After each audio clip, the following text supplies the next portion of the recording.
Good morning student.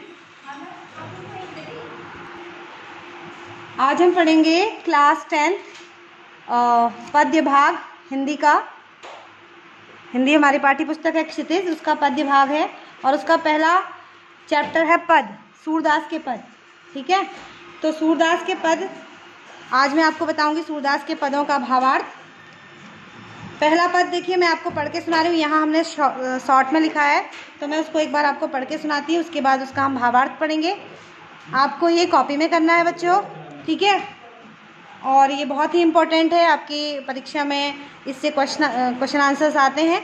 जब आपको इसका हिंदी मीनिंग पता होगी तभी आप क्वेश्चन आंसर इजीली कर पाओगे, ठीक है। तो देखिए, पहला पद है, ऊधो तुम हो अति बड़ भागी, अपरस रहत स्नेह तगाते, नाहिन मन अनुरागी, पुरैन पात रहत जल भीतर, तारस देह न दागी, ज्यों जल माह तेल की गागर, बूंद न ताको लागी, प्रीति नदी में पाव न बोरियो, दृष्टि न रूप परागी, सूरदास अबला हम भोरी, गुर चाटी ज्यों पागी। तो इसका हिंदी में भावार्थ है बच्चों। देखिए, गोपियाँ व्यंग करते हुए उद्धव से कहती हैं कि उद्धव तुम बहुत भाग्यवान हो, जो अभी तक श्री कृष्ण के साथ रहते हुए भी उनके प्रेम के बंधन से अछूते हो। ठीक है, आप क्या करना, अपने टेक्स्ट बुक निकालो और अपने टेक्स्ट बुक से इसको मैच करते हुए चलो। तो प्रेम के बंधन से अछूते हो, यानी कि श्री कृष्ण का प्रेम अभी तुम्हें छू तक नहीं पाया है। तो उद्धव को व्यंग कर रहे हैं, ठीक है। उद्धव क्या है, बहुत ही ज्ञानी है, लेकिन उसको अपने ज्ञान का बहुत ही घमंड हो जाता है। तो उसके घमंड को तोड़ने के लिए श्री कृष्ण जो होते हैं उनको गोपियों के पास भेजते हैं। और न ही तुम्हारे मन में श्री कृष्ण के प्रति प्रेम भाव उत्पन्न हुआ है। गोपियाँ उद्धव की तुलना कमल के पत्तों व तेल के गागर से करते हुए कहती हैं कि जिस प्रकार कमल के पत्ते हमेशा जल में ही रहते हैं, लेकिन उन पर जल के कारण कोई दाग दिखाई नहीं देता, अर्थात वे जल के प्रभाव से निर्लिप्त होती हैं। इसके अतिरिक्त जिस प्रकार तेल से भरी हुई गगरी पानी के मध्य में रहने पर भी उसमें रखा हुआ तेल भी पानी के प्रभाव से अप्रभावित रहता है, उसी प्रकार श्री कृष्ण के साथ रहने पर भी तुम्हारे ऊपर उनके प्रेम तत्व का कोई प्रभाव नहीं पड़ा। आगे वे कहती हैं कि तुमने प्रेम रूपी नदी में कभी पाँव नहीं डुबोया है और न ही तुम्हारी दृष्टि कृष्ण के रूप सौंदर्य पर मुग्ध हुई है। हे उद्धव, आगे देखिए बच्चों, हे उद्धव, हम तो भोली भाली अबलाएं हैं, हमें तो तुम्हारी तरह कोई ज्ञान नहीं है।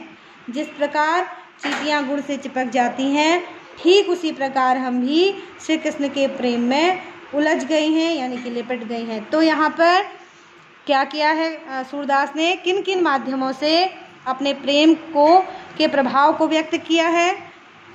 गुड़ और चींटियों के माध्यम से, कमल के पत्तों के माध्यम से, और पानी की गगरी, जो तेल से लगी हुई पानी की गगरी है, उससे उन्होंने उद्धव की संज्ञा दी है कि तुम कमल के पत्ते और तेल के समान हो, कि पानी में रहते हुए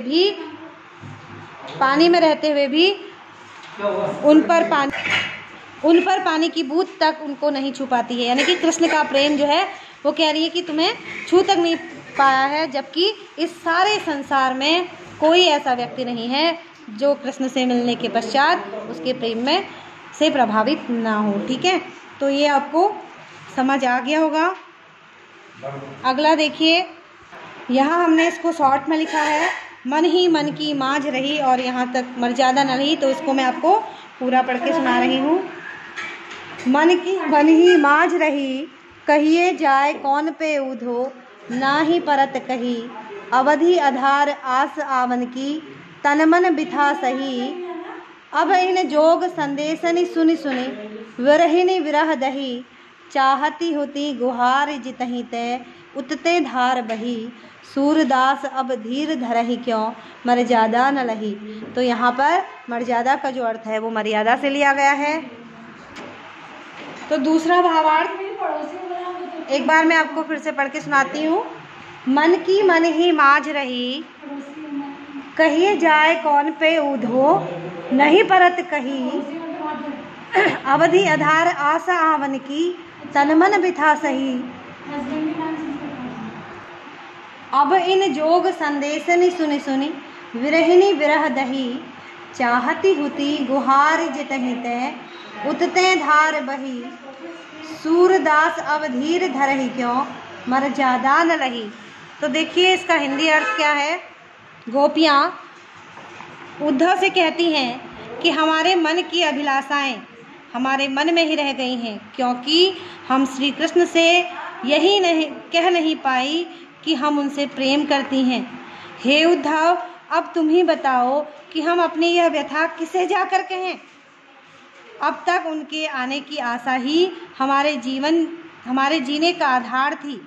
उसी आशा के आधार पर हमने अपने तन मन के दुखों को सहन किया था। अब उनके द्वारा भेजे गए जोग अर्थात योग को सुनकर हम विरह की ज्वाला में जल रही हैं। हम जहाँ श्री कृष्ण की विरह की ज्वाला से अपनी रक्षा करने के लिए सहारा चाह रही थी, उधर से ही योग की धारा बहती चली आ रही है। सूरदास गोपियों के माध्यम से कह रहे हैं, अब जब श्री कृष्ण ने ही सभी मर्यादाओं का त्याग कर दिया तो भला हम धैर्य कैसे धारण कर सकती हैं। ठीक है, इतना आपको समझ में आया होगा बच्चों। आगे देखो, हमारा तीसरा दोहा है। तीसरा दोहा मैं पढ़ के आपको, तीसरा पद मैं आपको पढ़ के सुनाती हूँ। हमारे हरिहारिल की लकड़ी, मन क्रम बचन नंद नंदन, उर यह दृढ़ करी पकड़ी, जागत सोवत स्वप्न दिवस निसी, कान्हा कान्हा जकरी, सुनत जोग लागत है ऐसो, ज्यों करवी ककरी, सुतो व्याधि हमको ले आए, देख सुनी न करी, यह तो सूरत नहीं ले सौंपो, जिनके मन चकरी। तो बच्चों आप क्या करोगे, पहले जो मैं पद पढ़ रही हूँ उसको आप कॉपी में देखो, बुक में देखोगे, अपने टेक्स्ट बुक में। उसके बाद इसके अर्थ को ध्यानपूर्वक सुनोगे, और जब आप इसके अर्थ को ध्यानपूर्वक सुन पाओगे तभी आप इसको इजीली समझ जाओगे और बहुत ही आसानी होगी आपको परीक्षा के दौरान। ठीक है, और इसको अपनी कॉपी में भी आप नोट करेंगे। देखिए क्या है, गोपियाँ उद्धव से कहती हैं कि हमारे श्री कृष्ण तो हमारे लिए हारिल पक्षी की लकड़ी के समान है। जिस प्रकार हारिल पक्षी अपने पैरों में दबाई लकड़ी को नहीं छोड़ता, उसी प्रकार हमने भी मन वचन और कर्म से, यहाँ पे कर्म है, क्रम नहीं आएगा, कर्म से, मन वचन और कर्म से श्री कृष्ण को दृढ़ता पूर्वक अपने हृदय में बसाया हुआ है।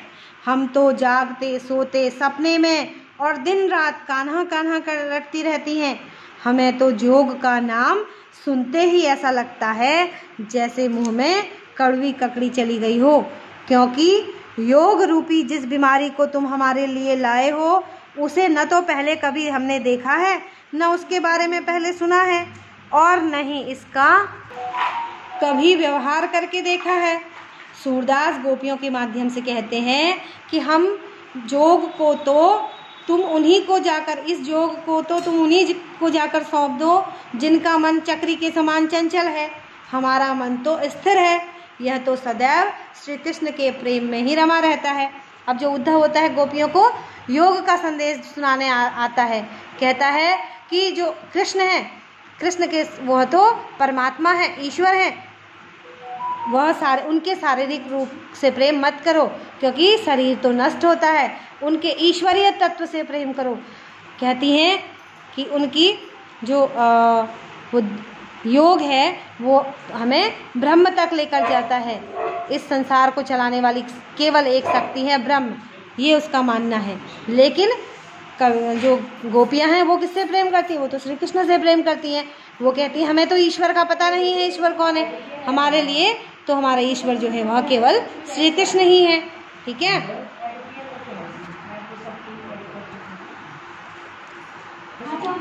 आगे देखिए बच्चों, हरि है राजनीति पढ़ आए, समुझी बात कहत मधुकर के, समाचार सब पाए, एक अति चतुर होते पहले ही अब गुरु ग्रंथ पढ़ाए, बड़ी बुद्धि जानी जो उनकी, जोग संदेश पठाए। ऊधो भले लोग आगे के, परहित डोलत धाये। अब अपने मन फेर पाई हैं, चलत जुहुते चुराए। ते क्यों अनीति करें आपुन, जे और अनीति छुड़ाए। राज धर्म तो यह सूर, जो प्रजा न जाहि सताए। समझे? तो इसका भावार्थ देखिए। गोपियाँ उद्धव से कहती हैं, गोपियाँ उद्धव से कहती हैं कि तुम्हारी बातें सुनकर ही श्री कृष्ण के मंतव्य को समझ, यहाँ पर आएगा मंतव्य, ठीक है, अंक की मात्रा भी, मंतव्य को समझ गए। मंतव्य यानी कि उनके इशारों को समझ गए थे, क्योंकि गोपियाँ व्यंग्यपूर्वक उद्धव से कहती हैं कि श्री कृष्ण पहले से ही चतुर चालाक थे। अब मथुरा पहुंचकर शायद उन्होंने राजनीतिक शास्त्र पढ़ लिया है, जिससे वे और अधिक बुद्धिमान हो गए हैं। जो उन्होंने तुम्हारे द्वारा योग का संदेश भेजा है। हे उद्धव, पहले के लोग बड़े भले थे, जो क्या करते थे, दूसरों की भलाई करने के लिए दौड़े चले आते थे।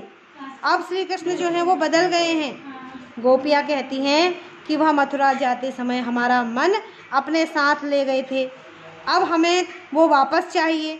वे तो दूसरों को अन्याय से बचाते हैं, फिर हमारे लिए योग का संदेश भेजकर अन्याय क्यों कर रहे हैं।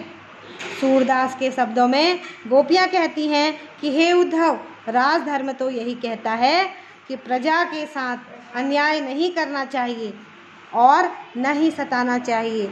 इसलिए कृष्ण के योग का संदेश वापस लेकर स्वयं दर्शन के लिए उन्हें आना चाहिए। ठीक है, तो बच्चों इस वीडियो को आप बहुत ही ध्यानपूर्वक सुनेंगे, पूरा सुनेंगे, अच्छी से सुनेंगे, उसके बाद ही अपनी कॉपी में आप इसको लिखेंगे। तो देखें, जब आप इसको पूरा सुनेंगे तो आपको ये बहुत ही अच्छी तरह से याद हो जाएगा और एग्ज़ाम में इससे जो इस पद्यांश हैं, इनके पद हैं, इनसे क्वेश्चन आंसर्स आते हैं और इससे आपको बहुत ही हेल्प मिलेगी। ठीक है, तो मिलते हैं बच्चों अगली वीडियो में, तब तक के लिए बाय।